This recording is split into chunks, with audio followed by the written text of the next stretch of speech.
this edition of World Crisis Radio. This is your resident commentator, Webster Tarpley, Ph.D., speaking to you from the banks of the Potomac, a frozen Potomac in some places, with snow on the ground here in the nation's capital. Winter has come for the Trump regime. That much is certain. That one has been done to death this week.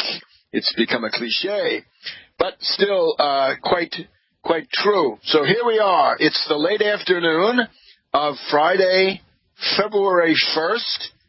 We're already 1 month into the new year.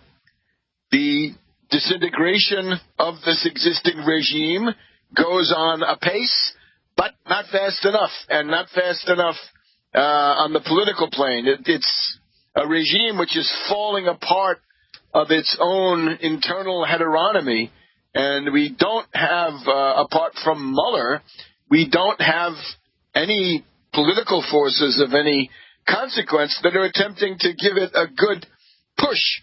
For example, good question now. It's been almost a month that the Democrats have had control of the House of Representatives. Why are there no subpoenas? We want subpoenas against the main malefactors of the Trump regime. We want them dragged in front of Congress. We want them grilled. We want to hear their remarks in public, not behind closed doors, not using the Republican method. But let the people know, and then let the people decide. We of course, have the accompanying goal of achieving what the Sam Ervin Senate Select Watergate Committee had for the American people, especially in the spring and summer and into the early autumn of 1973. That is what we need right now. We need a new Sam Ervin committee, and that included such questions as, what did the president know and when did he know it? Was there a taping system in the White House?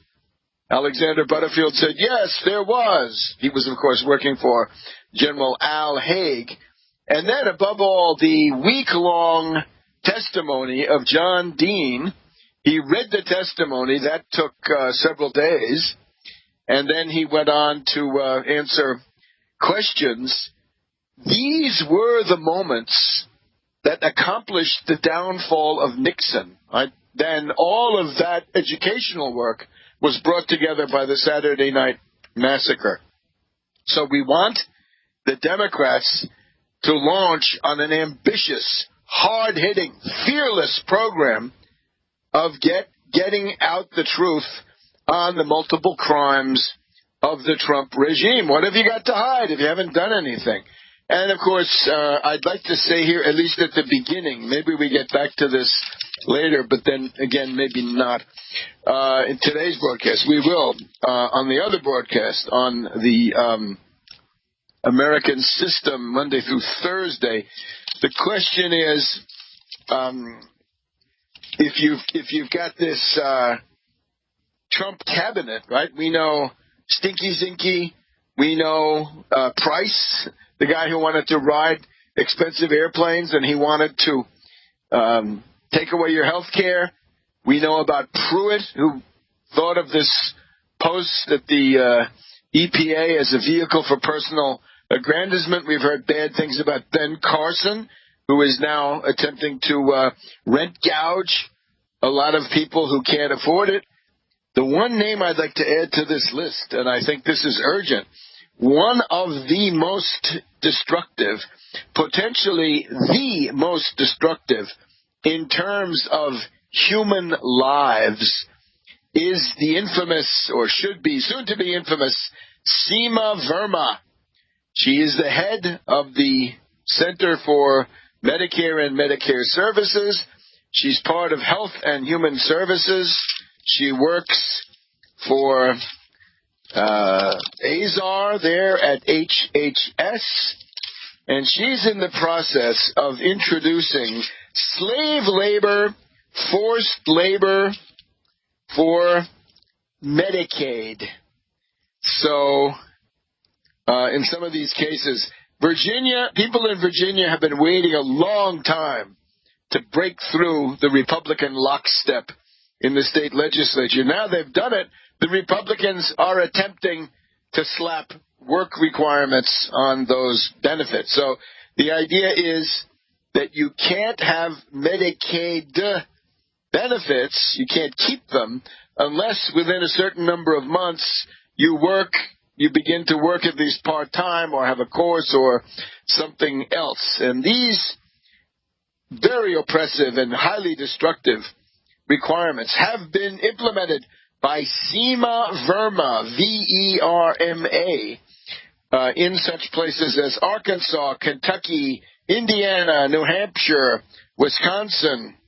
Congratulate yourself if you're not on the list.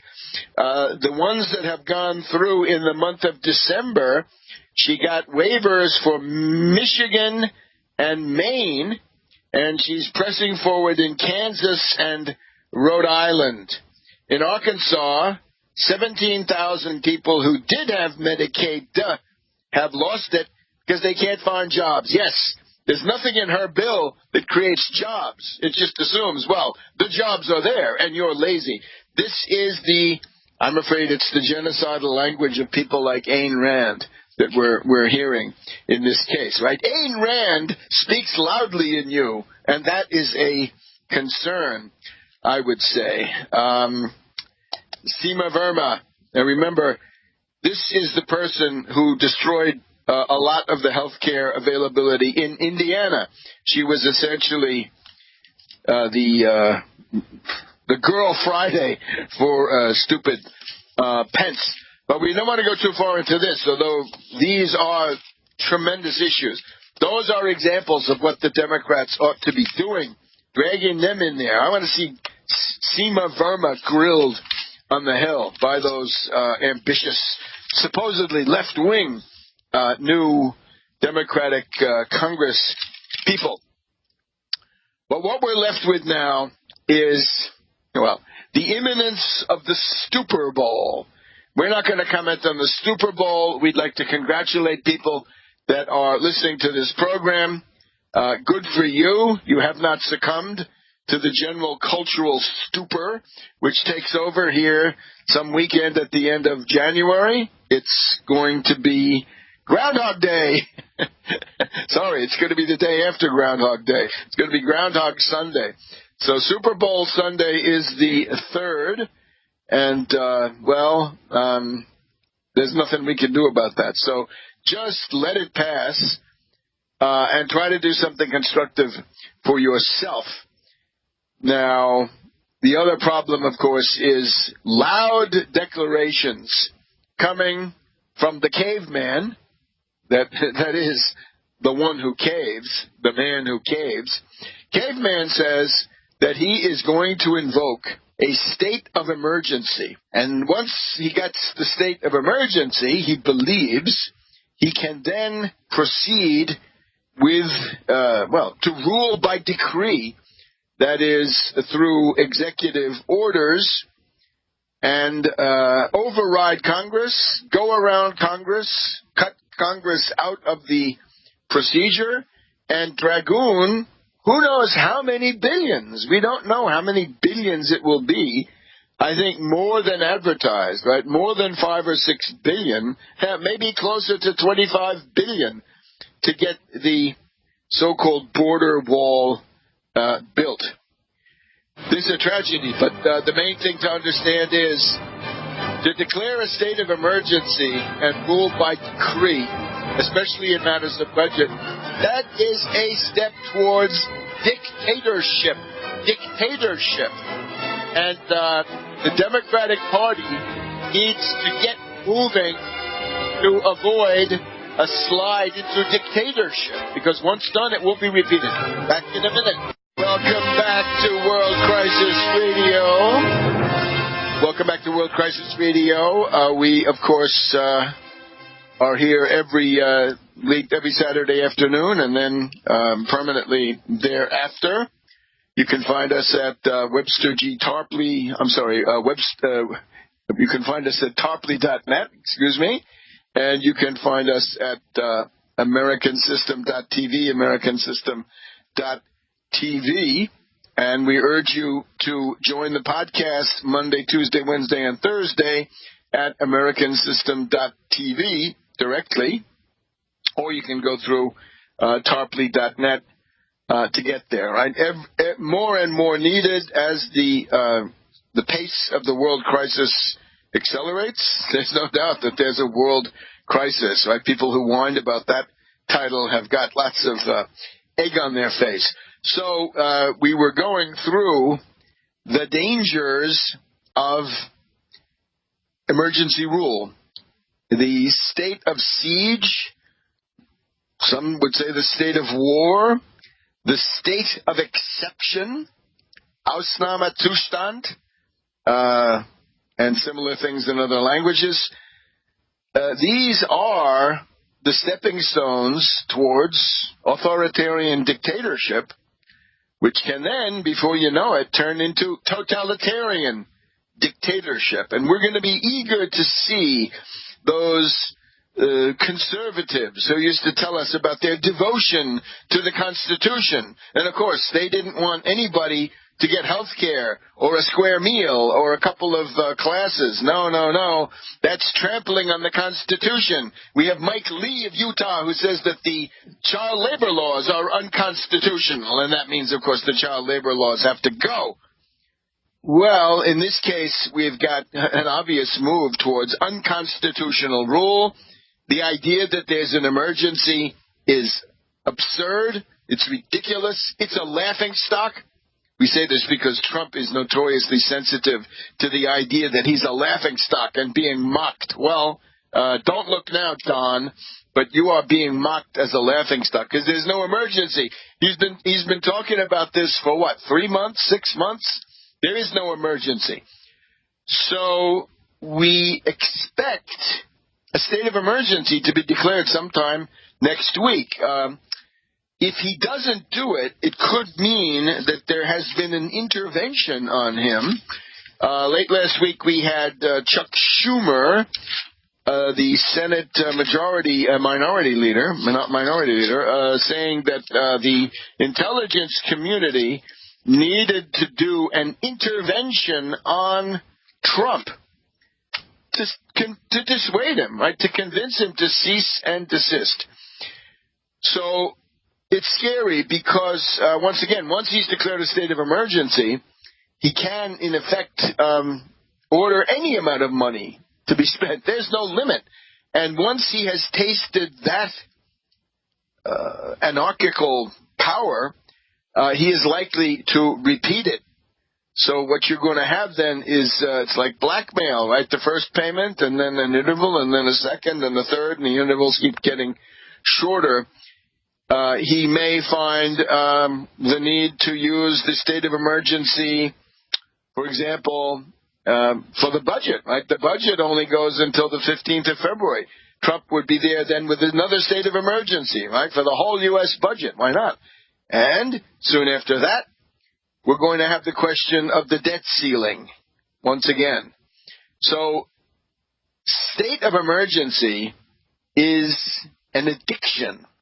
And we can see the mentality of Trump, his weakness, inclining him towards the systematic abuse and an addiction like fentanyl or oxycodone or some other narcotic or something similar.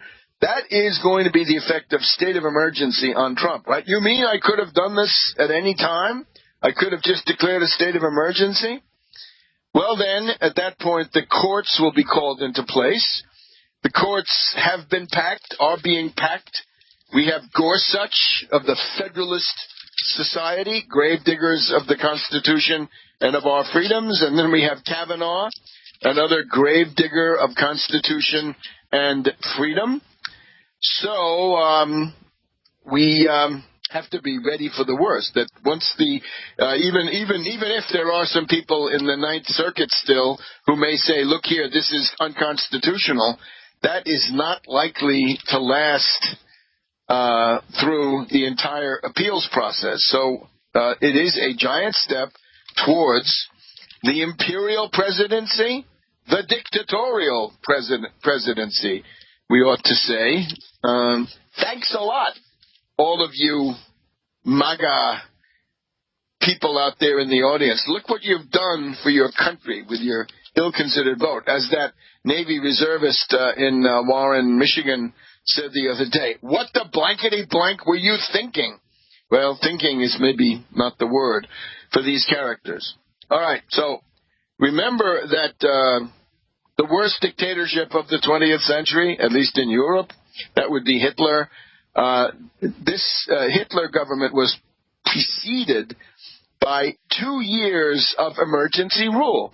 That is to say, the president of the Weimar Republic, Field Marshal von Hindenburg, then at that time he said, well, I have nobody in the parliament, the Reichstag, is able to compose a majority to pass bills, so I, the president, declare a state of emergency, and then I proclaim that certain laws have gone through.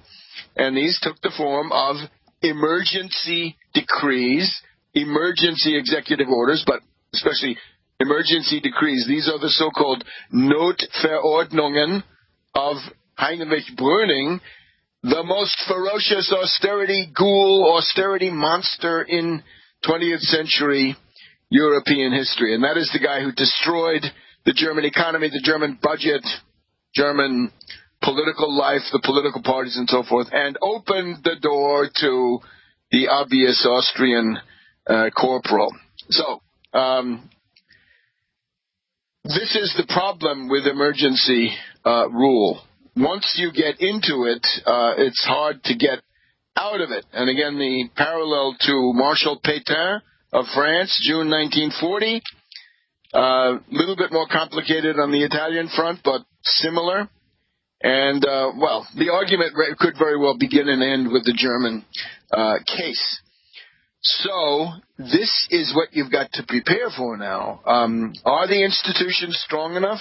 Is civil society there? We hope so. And I'm afraid we may soon find out. So we'll be back in just a minute here on Back to World Crisis Radio. Webster Tarpley here in a slightly snow-covered Washington, D.C., where the winter of the regime, the twilight of Trumpism, has doubtless arrived.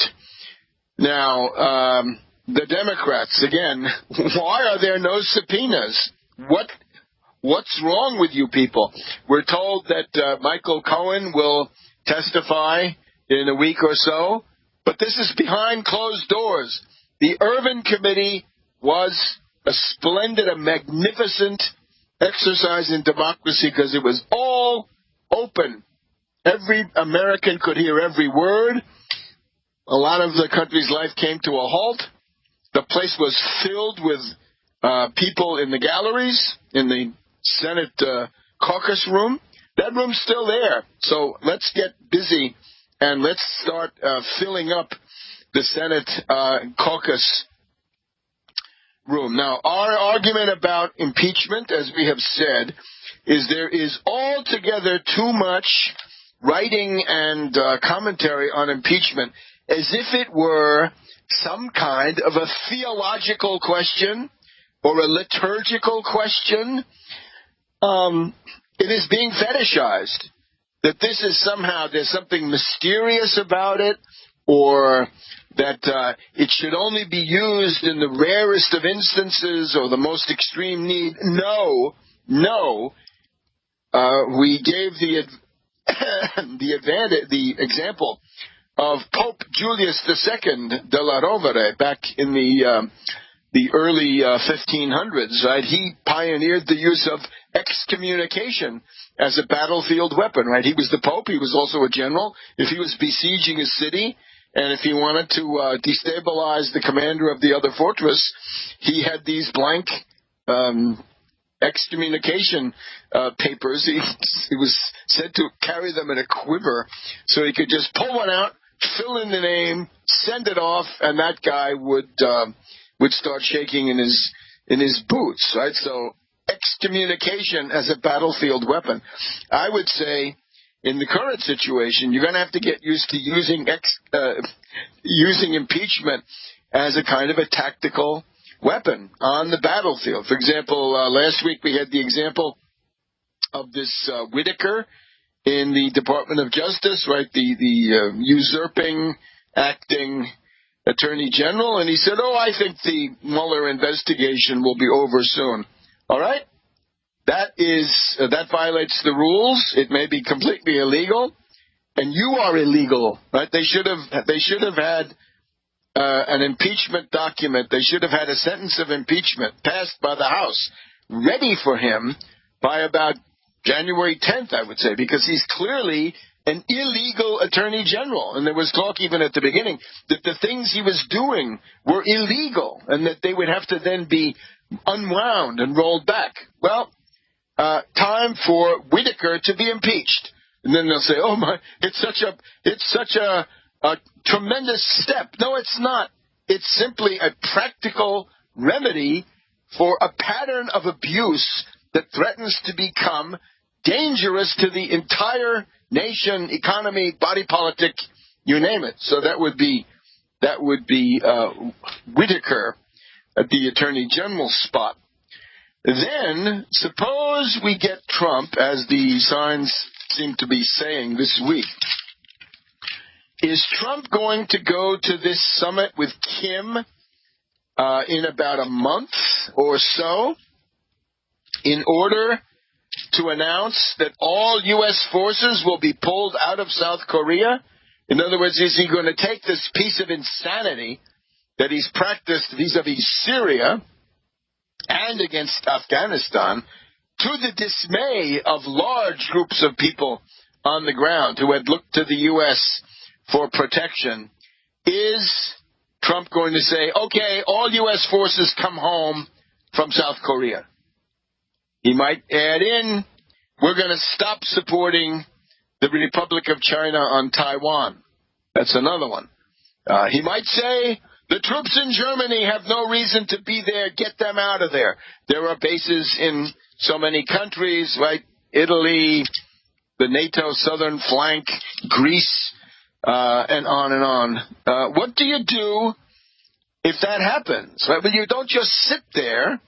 Impeachment is your means to focus the attention of the American people on the idea that something horrendous has been carried out. So we would say we want to see Eliot Engel, the new Democratic head of the House Foreign Relations Committee. Eliot Engel needs to start making a big noise that the American people don't want any summits with Kim. We want to see what was accomplished. Forget about not even what was accomplished. What was said? What were the transactions? The public ones and the private ones at the first meeting of Kim and Trump, where they fell in love. Well, we're so interested. All the ladies' magazines will be interested to see what's going on with the love of Kim and Trump. Let's see what was the conversation there, and above all, what secret concessions, secret diplomacy was carried out. Remember, one of the main U.S. demands at Versailles was no secret diplomacy, right? Open covenants, openly arrived at. Trump has now turned that around so far that it's now secret diplomacy kept secret even from your own government. So this is a terrible situation. We don't want the Kim-Trump summit. It's a fraud because we have the authoritative opinion, and let's just mention this. We have all the bosses of the U.S. intelligence community. Right? There are 17 agencies, but then you have the Big Five on the sort of international and cyber front.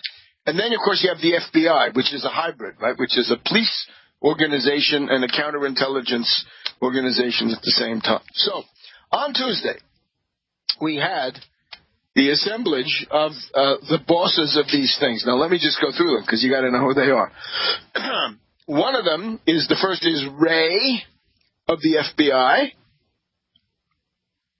W-R-A-Y, Gina Haspel of the CIA, the Director of National Intelligence, theoretically the chairman of this entire board, is Dan Coates, former Indiana senator. Then we have the DIA.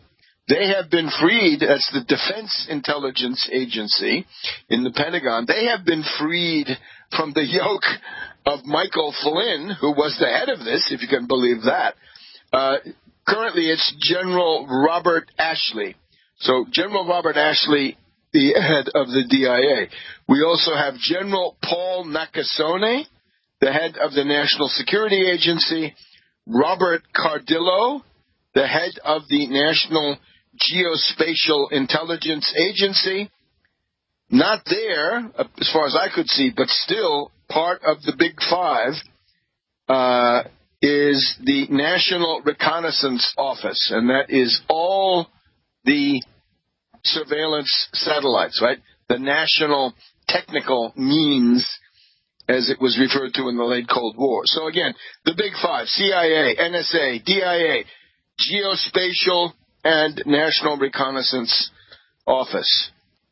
The total is 17, and certainly Coates speaks for all of them. Oh, the Russians are going to say, no, they haven't been heard from. Butt out of U.S. internal affairs, dear friends. But anyway, there it is. And what they've said is that Kim is keeping his nukes. God has said on his face, Kim is keeping his nukes. Trump called Kim is undivided. How bitter. Welcome back to World Crisis Radio. Webster Tarpley here in Washington, D.C. Do join our podcast Monday through Thursday at American System. Pardon me. AmericanSystem.tv, AmericanSystem.tv. So, we are looking, therefore, at the assemblage of these intelligence people who say there was Russian meddling. There is Russian meddling, an attempt to skew, to transform the result of the elections. Iran is not building a nuclear weapon. Kim is not going to give up his nuclear forces. ISIS is still very much a threat, even if diminished on the plane of territorial occupation. But as a guerrilla force, they are extremely formidable. And so on. In other words, it was a complete repudiation of every paranoid item in Trump's crackpot catalog. And he then compounded this, as you saw, by claiming after the fact, right, that what you saw them say, they did not say. They were misquoted. So who misquoted them? The camera? That's really hard to do. That's Photoshop like we've never seen it before. So this is obviously crazy. All of these things are triggers for impeachment hearings. And again, you don't have to say impeachment hearings. You just want to have the hearings. You want to have something like the Ervin Committee.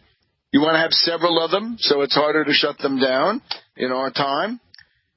And those should delve into things like the Russian collusion with the campaign, the summitry based on secret diplomacy, and similar things, and take it from there. In other words, you can think of 4 to 5 to 6 different important fronts where there ought to be a high-powered investigation going on in front of these key House committees, right? We know them: Intelligence, Judiciary, the Banking Committee, and so on down the line. Government Reform and Oversight, right? The Cummings Committee. So we want to see subpoenas. What did we vote for? All of that Sturm und Drang and no subpoenas? No, that's not good enough for the American people. So we would urge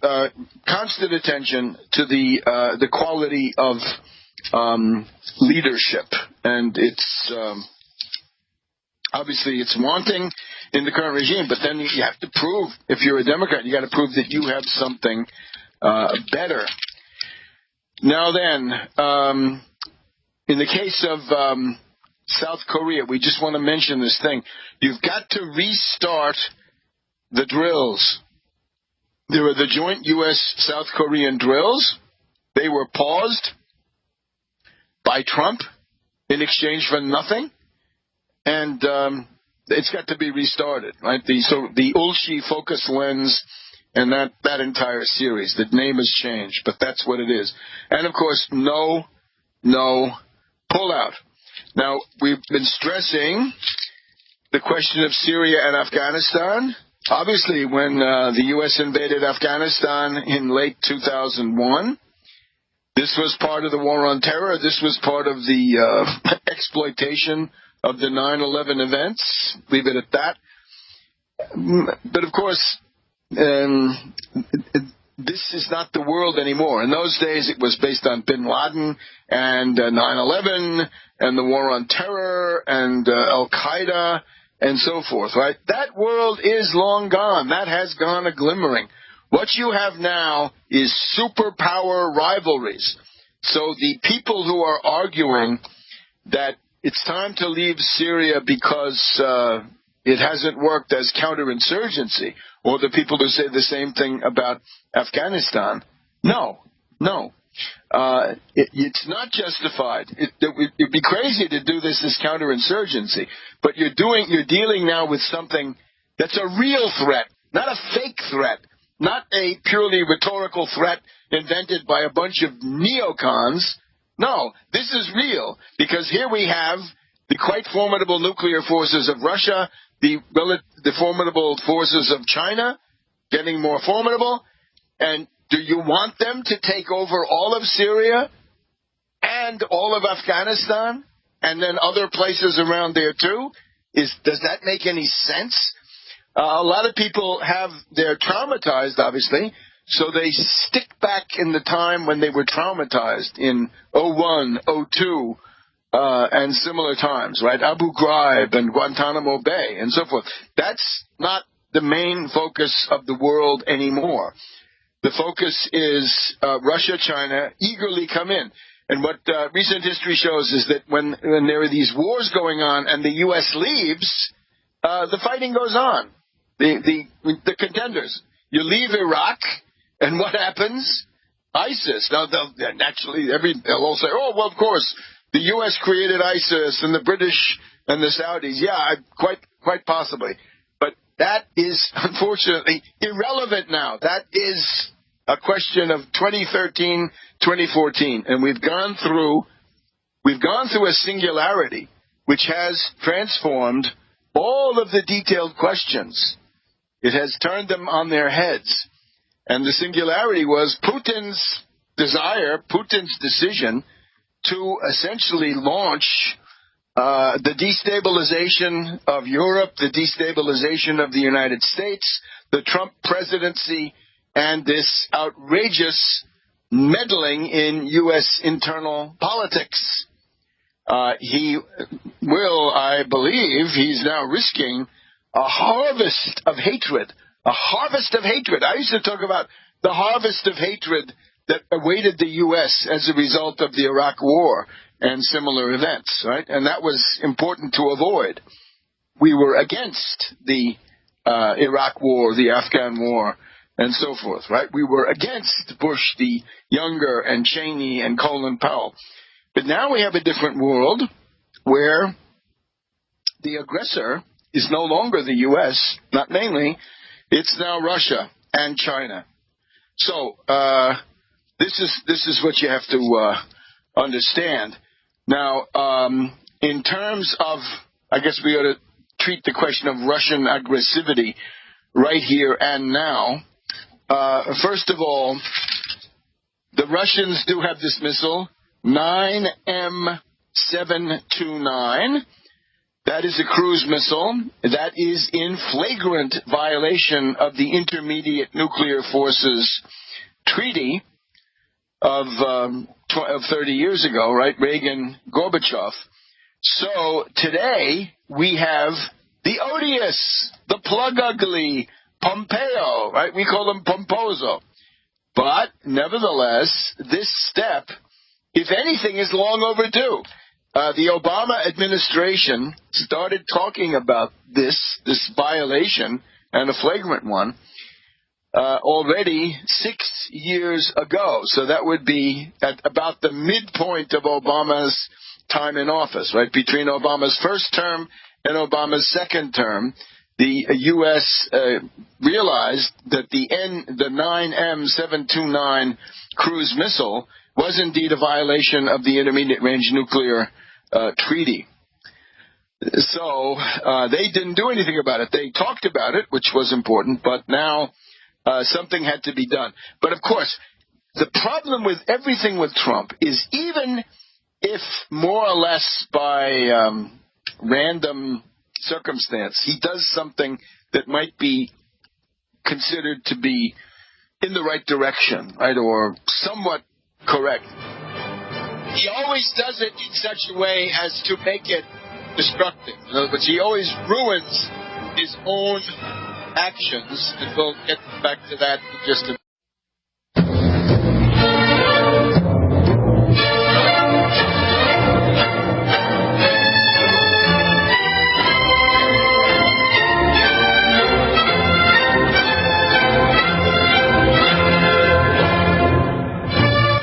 Welcome to the second hour of World Crisis Radio. This is your host, Webster Tarpley, Ph.D., here on the afternoon of February 1st, late Friday, the end of the week in Washington, D.C. Good time for the wrap-up that we bring you every week. Now, in terms of these foreign policy issues, it is now a complex field, right? The ideological fronts are breaking up. A lot of this has to do, as we say, with the fact that people are lazy when it comes to thinking. They don't like to think. For example, we'll take a look at this Syria-Afghanistan resolution. But just realize you've got a lot of people who have made up their mind about many things in the world between 2001 and 2008, thereabouts. In other words, the Bush years. And they have their likes and dislikes and their friend picture and enemy picture, friend image and enemy image going back to that time. The problem is the world has not obliged them by standing still. And the eternal rule of politics is that of Heraclitus. Everything is in flux. Panta rei. You never step into the same river twice. It's always changing. It makes strange bedfellows. And in order to be effective, you've got to be abreast of these changes. If you can, you want to be ahead of them. So now look, here's the very interesting situation with this Senate resolution. This is an amendment, a rider to go on top of other legislation, and it is Mitch McConnell himself, and we know who he listens to, right? The Republican donor class, but be that as it may, right? Gold is where you find it. So McConnell puts up this resolution saying that getting out of Syria in 2 or 3 months is a bad idea, and you shouldn't do it.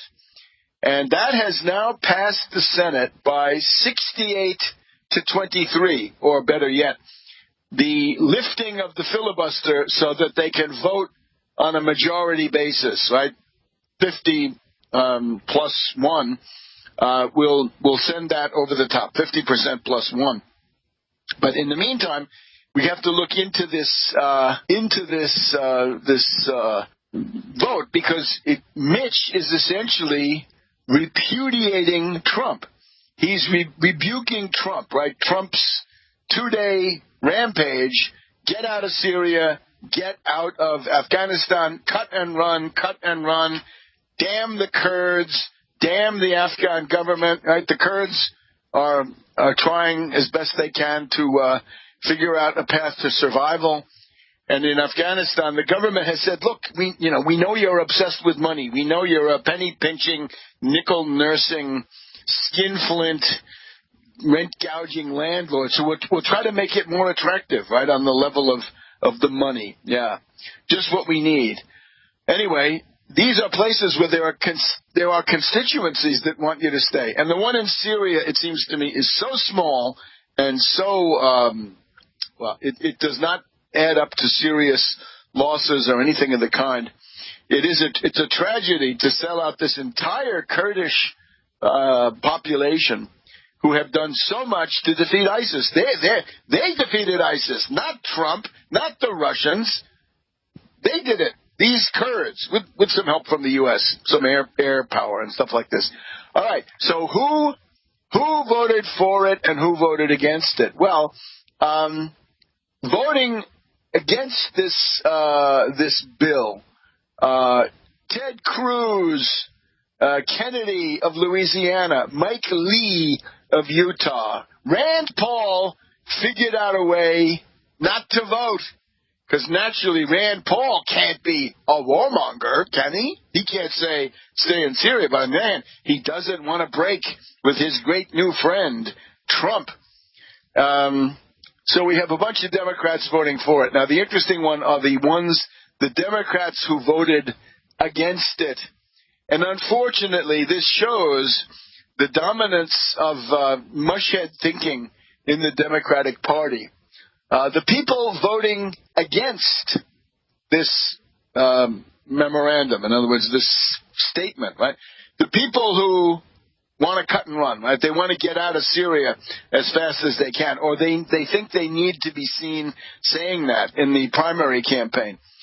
Cory Booker, Democrat of New Jersey, just declared, right? He's now officially a candidate. Cory Booker, Kirsten Gillibrand, Democrat of New York, Kamala Harris, Democrat of California, Amy Klobuchar, Democrat of Minnesota, Jeff Merkley, Democrat of Oregon, Bernie Sanders of Vermont, Independent, Elizabeth Warren of Massachusetts, all voting no. All right, well, you can understand. I think the charitable thing to do here is to read this more like I don't want to cripple my candidacy on a measure that really doesn't amount to much one way or the other. But you're now going to find, here's the problem for the Democratic Party. The Democratic Party has based much of its agitation for the last 2 years on this idea that America is under attack by Russia, and then to some extent by China, but certainly by Russia, by Putin, by the GRU, by the KGB, by the meddlers, right? By the people pulling the strings on Trump. So that, of course, means that Russia is an aggressive power, that it's a danger. And you've got to think about that strategically. So it is a time, it's like the late 1930s, you cannot afford this facile, stupid pacifism. It doesn't work. You play into the hands of the dictators at that rate. But then, when it comes to Afghanistan and Syria was something started by Obama. So was it a flaw in the wonderful thinking of Obama? That's going to be a hard question for them if anybody asks. And then the other side, of course, Afghanistan. They'll say, well, that's Bush. We hate Bush. But the problem again is it's no longer a matter of can you catch Bin Laden in the myth-drenched caves of Tora Bora or whatever it is, but, are the Chinese going to control it or the Russians? Are they going to partition it? What does this mean for India? On and on. Those are the questions. And those are the things that the Democratic Party has failed to educate its voters about, because they see Russia as an enemy, but then as soon as you look at these other individual cases, then the Russian enemy goes away, and we're back to the time of Bush, right? When the main problem was the aggression of the neocons, and I saw it that way too. It was the aggression of the neocons, but you're talking 10 years ago and more. So this is going to be a problem. And it's also, as we get into more and more acrimonious stuff on the international front, it's going to be harder for a lot of these Democratic candidates to essentially say, I'm tough enough and I'm realistic enough. I'm not a sentimentalist. I'm not a mushhead. I'm not a peacenik. I'm not a whiner. I'm tough enough to stand up to Putin. I'm tough enough to stand up to Xi. Which one of the Democrats could qualify for that? But now let's also look at the positive side. When it comes to economic program, certainly Elizabeth Warren stands out. Right? Elizabeth Warren has got two things going for her right now. One is that she has an accomplishment. She's actually done something of permanent value in her life. It is the Consumer Finance Protection Bureau, and we will explain why that is relevant when we come back here on World Crisis Radio. Back to World Crisis Radio. Webster Tarpley here in Washington, D.C. So, Elizabeth Warren has this proposal for the ultra-millionaires tax. It is the most substantial thing that has been brought forward by any of the Democratic candidates or any of the prominent Democrats of any kind. It is serious. It is well thought out. It will undoubtedly work. It is not unconstitutional. We can address that too. It is eminently workable, and many countries in the world have had these things, and the U.S. certainly should also. As we said, we welcomed the Elizabeth Warren ultra millionaires tax. Remember what it is? You will pay a 2% tax on your assets, your property, not income, not income. Income is separate. That's going to be taxed too. But your property, your fortune, your real property, and your investments, your cash stash, all forms of wealth will be taxed. From $50 million to $1 billion, it's a 2% tax, and beyond $1 billion, it is a 3% tax. It's estimated that the demagogue Howard Schultz is going to pay about $91 million a year. We know that this would be applied to about 75,000 top oligarchs, and the net benefit to the U.S. Treasury about $270 billion a year. That means $2.7 trillion over a period of 10 years.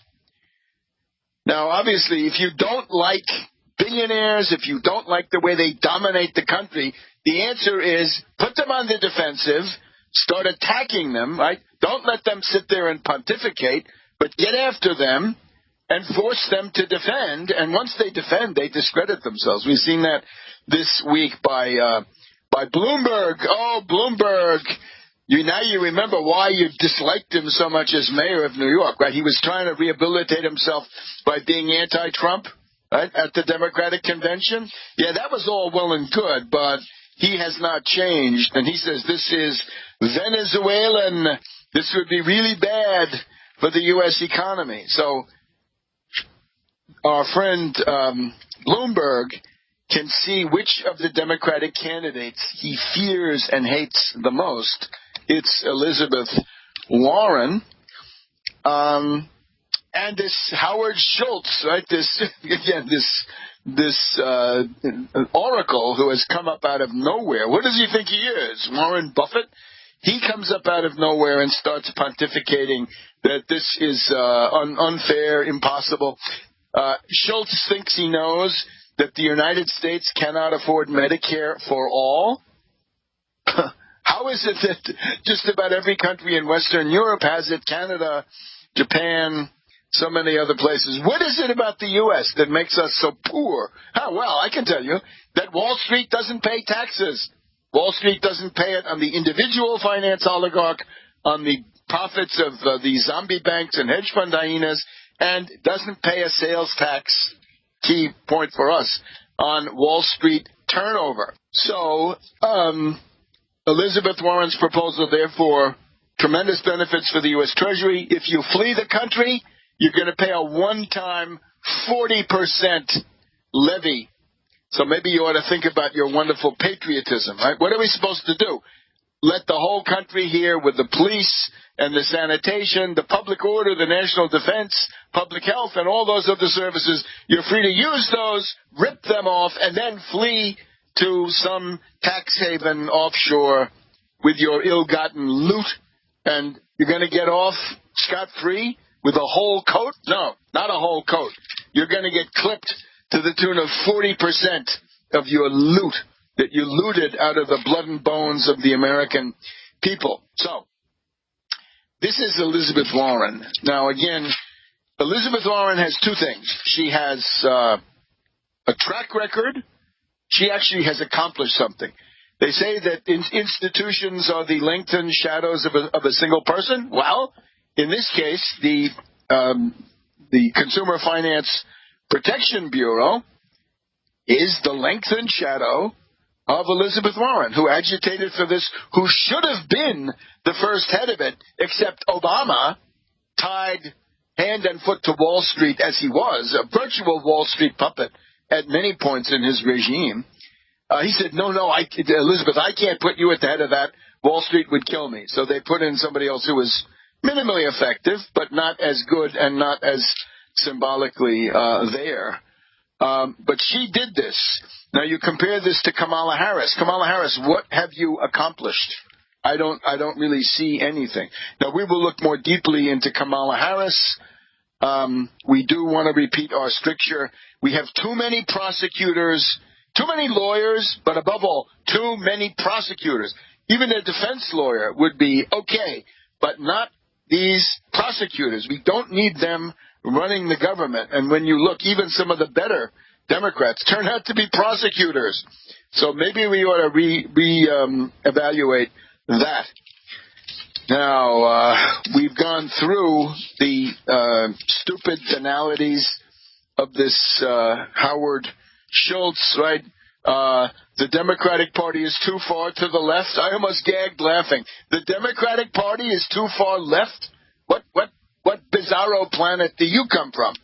The Democratic Party is a centrist if you're lucky, center-right if you're not lucky, whereas the Republicans, of course, are extreme right, stormtroop junction, just about. So Schultz thinks, oh, my God, the Democratic Party is so far left, the taxes are going to be so high, we can't afford. The United States is a poor country, evidently, and cannot afford Medicare for all. How did we get so poor? Was it something to do with Wall Street domination? Then he wants compromise. One whack has said, yeah, well, if Trump is putting kids into cages, how do you compromise with a cage? I would also say if Trump and the Republicans in the summer of 2017 in particular tried to wipe out the Obamacare health system, well, if that would kill 50,000 Americans, how do you negotiate with somebody who wants to kill 50,000 Americans? That's the estimate. The Harvard study says if you don't have any health care for that group, more or less the group now insured by Obamacare, you're going to be climbing up there, 40, 50,000, equivalent of one Korean War per year. How do you negotiate with that? Were you negotiating with the communist Chinese and the North Koreans back in 1950 when General MacArthur outflanked them and destroyed most of them? Well, we'll have to take a look. Back in a minute. Now, looking ahead to this important, decisive, perhaps, question of the Democratic nominee in 2020 and the dynamic of the whole election. We are informed through people that knew him and talked to him that the billionaire adventurer, the wrecker, Howard Schultz, he wants to tell you not that he grew up in a log cabin, but that he grew up in public housing in Brooklyn, of all places. This opportunist, this adventurer, this unprincipled gouger. He's a coffee gouger. Imagine the overpriced coffee of Starbucks, right? through the roof. We're told that the employees of the Starbucks coffee chain are getting special briefings and training. What do they do about their main customers now indignant, saying, who the hell does that guy think he is running for president and giving us 4 more years of Mad Dog Trump? Absolutely outrageous, out of the question. Now, we're told by these people that know him that Howard Schultz is freaked out. Howard Schultz has been stunned and freaked out by the vehemence of the backlash against him. His vanity project, right? The new Ralph Nader, the new Jill Stein, and so on down the line. That's him. And he is now considering whether he really wants to go through with all this. Well, I would say to you, my friends out there in the listening audience, it's time to help him to clarify this issue in the direction of spending more time with the grandkids. There's a whole world out there to travel. There's a whole world of sports and so forth for somebody like Howard Schultz. His thinking ability is quite limited. The main stuff is, too much deficit, too much debt. What are you going to do about that? Austerity, it's clear. Same as Perot, 1992. What else is he going to talk about? Perot had the deficit and the debt.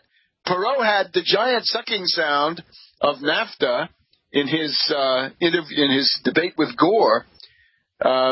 Actually, I think that's where one of the places where the Democrats lost the Congress in 1994 was that debate with CNN. I think Larry King, and it was Al Gore, otherwise known as Ozone Man, Green Jobs Gore, busy inventing the government or reinventing it. Anyway, up against Perot, and Perot went with, there's a giant sucking sound as all the jobs get sucked into Mexico, and that's just sad.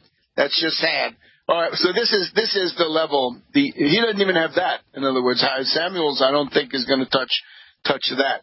But he is pompous. He is complacent. Well, we're not pompous, hopefully, and we're not complacent.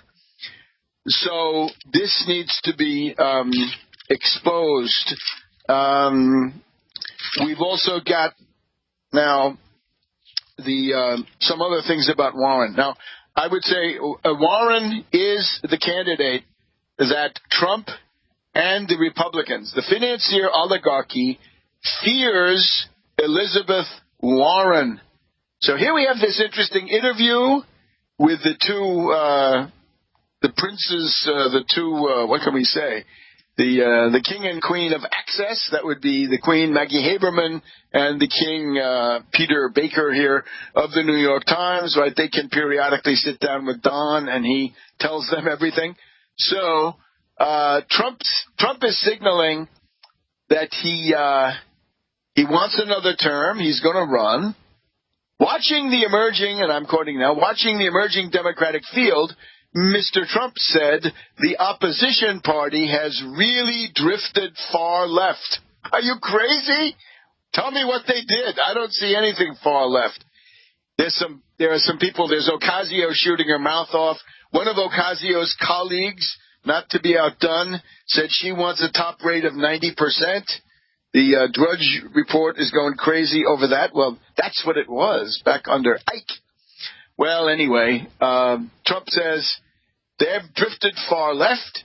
Trump derided Senator Elizabeth Warren of Massachusetts as damaged while expressing admiration for the campaign kickoff of Senator Kamala Harris of California, who drew thousands of supporters. Quote, I would say the best opening so far would be Kamala Harris, he said, pronouncing her first name Camila. I would say in terms of the opening act, I would say would be her.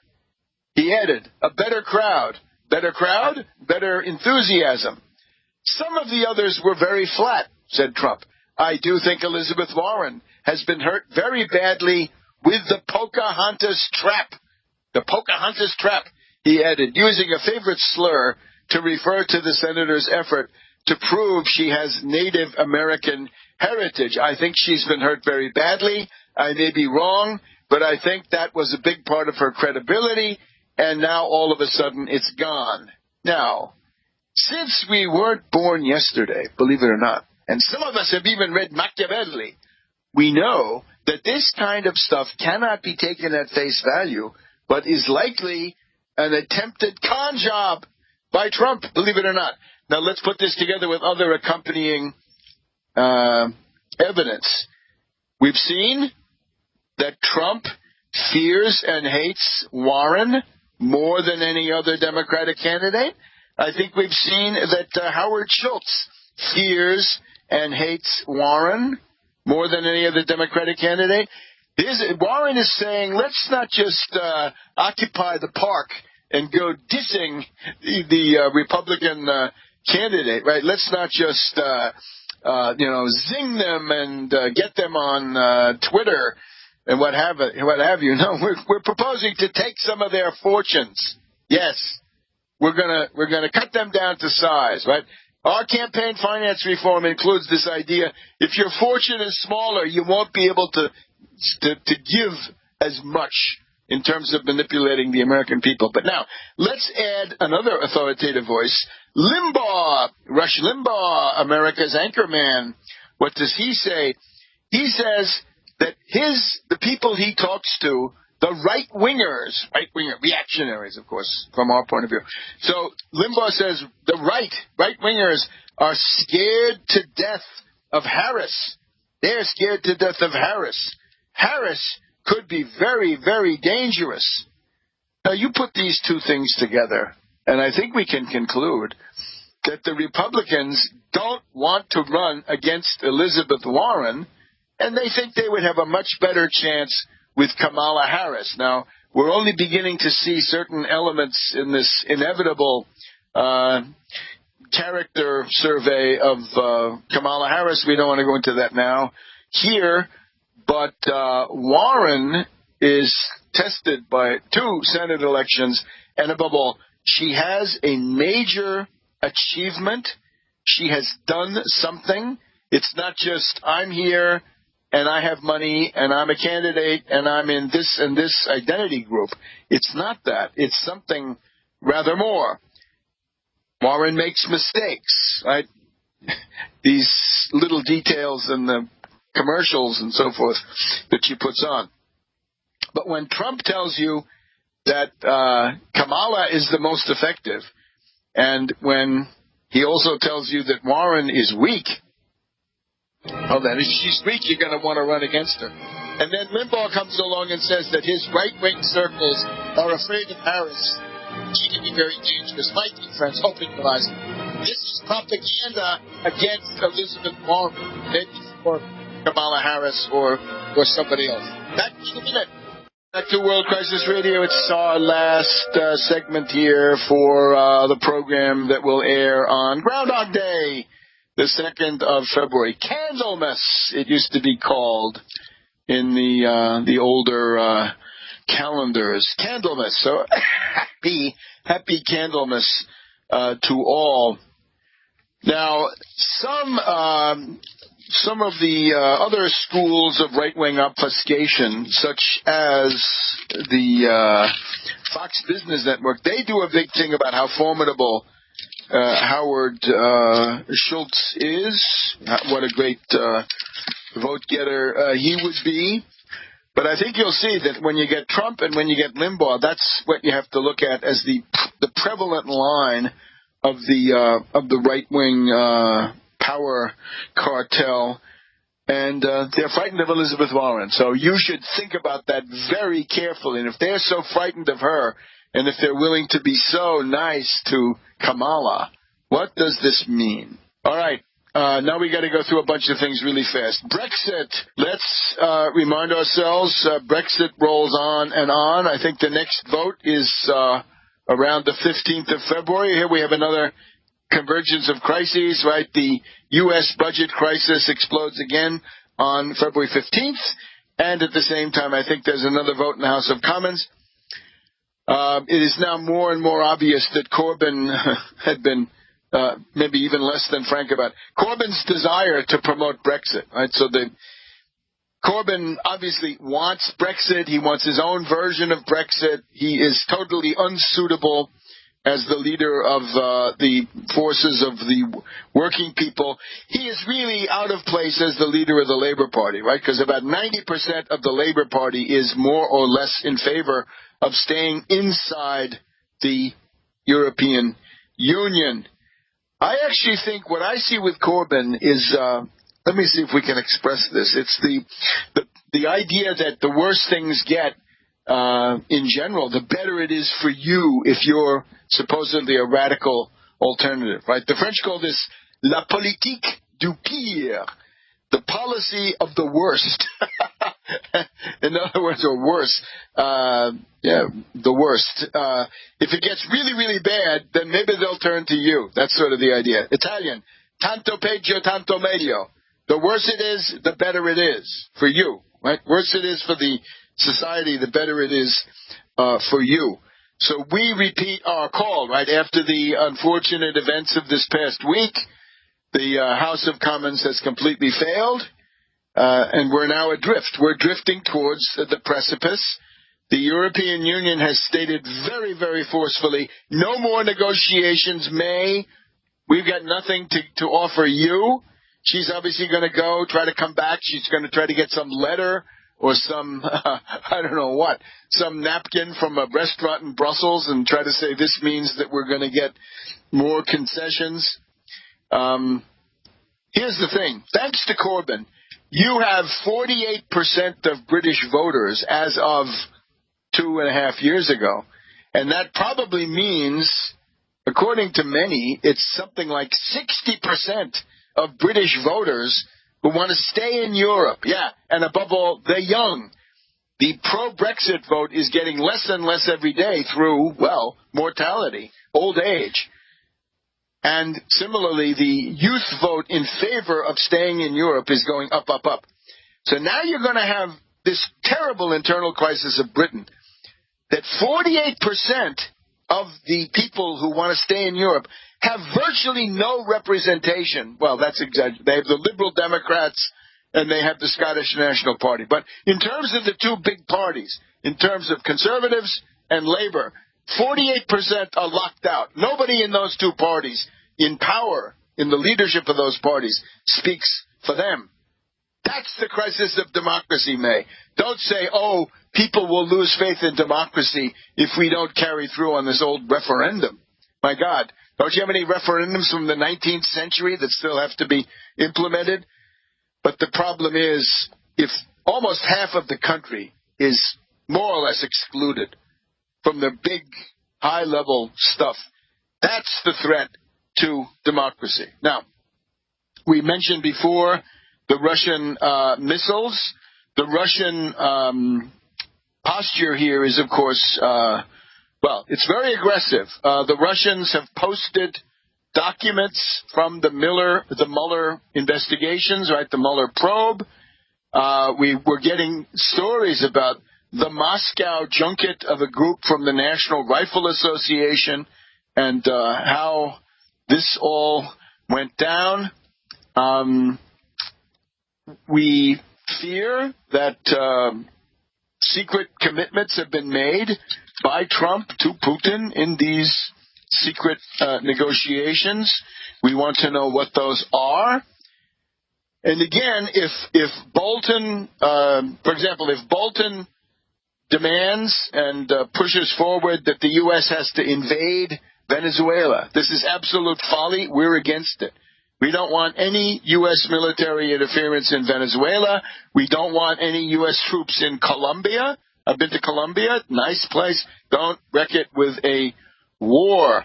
So right now you've got Trump as a kind of a protagonist. Maduro is accusing Trump of taking out a contract on him, and Guaido says, no, it's you, Maduro, who are